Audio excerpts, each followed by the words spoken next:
প্রাণের শহর শ্রীরামপুর। আর সে আমার প্রাণের শহরেরই প্রাণের ঠাকুর শ্রী রাধাবল্লভজির মন্দির আছে বল্লভপুরে। রাসের 4 দিন প্রচণ্ড আনন্দ হয়।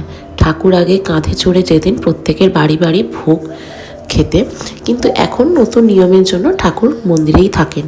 তো দোল এবং এই সময় আমরা ঠাকুরকে মালা পরাতে পারি এবং চরণ স্পর্শ করতে পারি। আমাদের কাছে এটা একদম বিরাট পাওনা। আমার যেটা, যেহেতু ওটা জন্মস্থান, আমি একদমই ওই পাশেই, মানে আমরা আগে থাকতাম, তাই আমার বরাবরই রাধাবল্লভ মন্দিরের প্রতি বা রাধাবল্লভের প্রতি একটা আলাদা, মানে কি বলবো, আত্মার টান। মানে আমি যখনই ওখানে যাই না, আমার মনটা কেন জানি না শান্ত হয়ে যায়। খুব মানে শান্তির জায়গা আমার। তাই আমি রাসের দ্বিতীয় দিন অফিস থেকে ফিরে আমি চলে গেছিলাম আমার কাকির শাশুড়ি এবং আমার মা আর আমার ছেলেকে নিয়ে। রাহুল এবং আমার শাশুড়ি কেউই যায়নি। তো আমি গিয়ে, তোমরা দেখতেই পাচ্ছ সুন্দরভাবে লাইট দিয়ে সাজিয়েছে এবং ব্যাম্পাই পার্টি থাকে।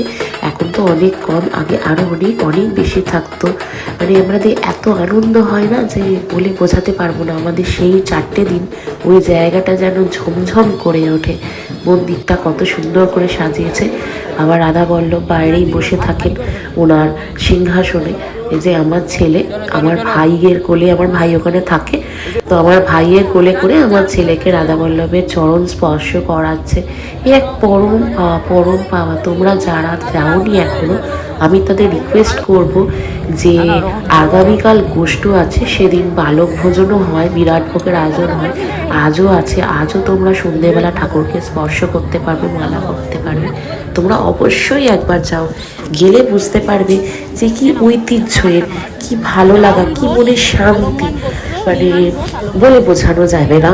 আমি গেছিলাম যেহেতু আমার ছেলের মানত থাকে, মানত করে আমি আমার সন্তানকে পেয়েছি। আর আমার যখন ছেলে পেটে ছিল না, মানে আমি যখন প্রেগনেন্ট ছিলাম, তখন 7 মাসে আমার ওখানে ভোগ খেয়েছি।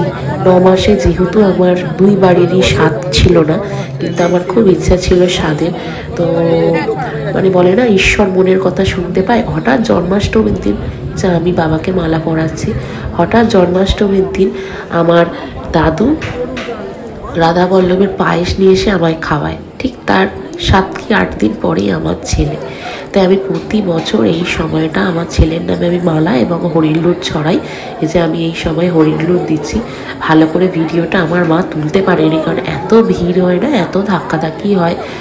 আর তোজোকে কি বলবো, তোজো যেহেতু ওখানে ছোট না, প্রত্যেকে ওকে নিয়ে একদম মানে মজে আছে। ওটা আমার ছোটোবেলার জায়গা, আবার আমার ছেলে গেছে, তো বেশি আদরের তো হবেই। ওই যে বড় বাবার কোলে ও দাঁড়িয়ে আছে, আর ওকে যখন একটা মালা পরিয়ে দিয়েছে রাধাবল্লভের গলা থেকে, ওটা নিয়েও আনন্দে আছে। যারা যারা হরিণলুট দিচ্ছে, ওর হাতে একটা করে বাতাসা দিচ্ছে, বলছে তুমিই খাও, তুমিই তো আমাদের সবচেয়ে বড় গোপাল। ওই একটু করে